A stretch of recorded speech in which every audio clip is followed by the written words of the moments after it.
I'd like to talk to you a moment about gauge and some of the tools that I use that help me in my sock knitting, keep organized.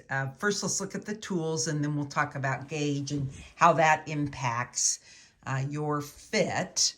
And all of the things that I'm going to talk about I have available at the shop, but when I put my sock down, I like to kind of secure it so that it's set and ready to go. I've already talked about the needles that prefer the Chow Goo needles. I use a 24-inch. I like the cord. I always like to work with a marker to remind me of my beginning of round. Have these little clips. They're called Wonder Clips, and they're by Clover. And this is what they look like. And I just clip my needles together whenever I put them in my bag or set them down. The other thing that's new to the knitting world are these little bands. And Jessica, our local dyer, made the Golden Bee knitting bands. And this is a small. And they're designed to really hold stitches. So you would like use them in a sweater to put sleeve stitches on or around the base to try on.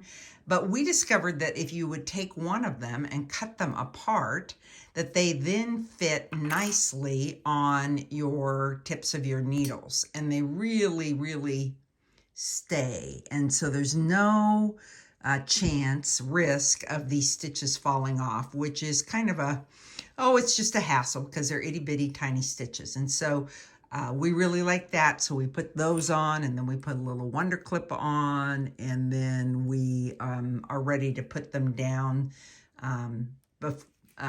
when we're done knitting them. The other thing that I really like is the Clover darning needles. And this is the small set. So you might be familiar with a large darning needle. And those are just really too large. I've got one here. I'll show you these. This is what we might really be familiar with. These are too large to do a Kitchener stitch in a sock yarn. And I just love these smaller darning needles because one, they've got the bent tip, and then that really makes it easy for doing your Kitchener stitch. They have a nice large eye, and they're really my favorite. One's a little thinner than the others. I use them really in all of my knitting, but they are my favorite, especially for doing socks. It made a world of difference in making the Kitchener stitch much easier. So those are some of the tools that I like to use when I'm knitting my socks. Now let's talk about checking our gauge. This is a gauge ruler that you might be familiar with. We carry these as well. I like this because of the metal, and I like that I can tuck up a stitch right here. So what is the appropriate gauge for knitting sock or fingering weight? On a 0 or a 1. Some of you might knit double 0, or you might even knit a 2, but 8 stitches to the inch is really the appropriate gauge for socks and for sock weight yarn. And so when you're measuring your gauge, you want to measure it several places. You wouldn't want to measure it up close here to where you've done your 2x2 rib because that pulls it in, and you can see it might impact your gauge. I would open it up and take my socks, and I would probably measure gauge, about right down here. And I'm going to look for the V's. So you can see the V that I have tucked in here to the very corner. I like to use a sharp, this is a double point, or another needle to kind of help me indicate and count the stitches. So I can kind of put that in there and see that that's 1, 2, 3, 4, 5, 6, 7, 8. So that's spot on for an inch. Then I would probably take a moment and come down, and I'm going to measure in another spot and see if we get the same. So again, I'm going to look for the V that indicates the knit stitch, and I like to tuck it right into the corner here. So he's right there. And we're going to count again. 1, 2, 3, 4, 5, 6, 7, 8. It's almost 7.5. But that's good enough. That's close enough. You could even come down here and check the foot as well. And we'll do one more check so that you can see how we do the gauge. 1, 2, 3, 4, 5, 6, 7, 8. Spot on.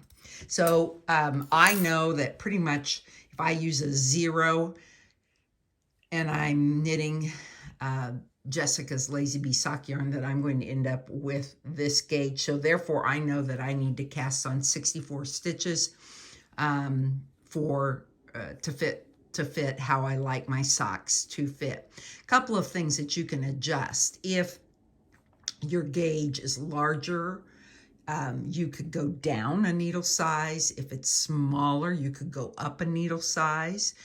You also have to decide if you like your fabric, and socks are negative E, so they expand when you put them on. So you might get 9 stitches to an inch or 10 stitches to an inch. That's going to create a really dense fabric, and that's okay.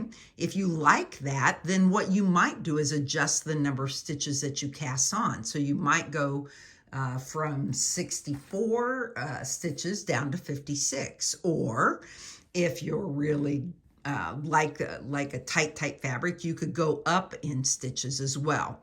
When you go to adjusting your stitches, then it does impact. This particular sock has a chevron-like pattern with it, and so that would impact the number of stitches. Many sock patterns are like a 6-stitch repeat or 4-stitch or 8-stitch. So when you're changing your numbers that you would cast on, you would want to accommodate in case you're going to be doing a pattern that would call for stitches. That also would impact your short row heel and how many stitches you would leave in between before you start working back down the other side of the heel.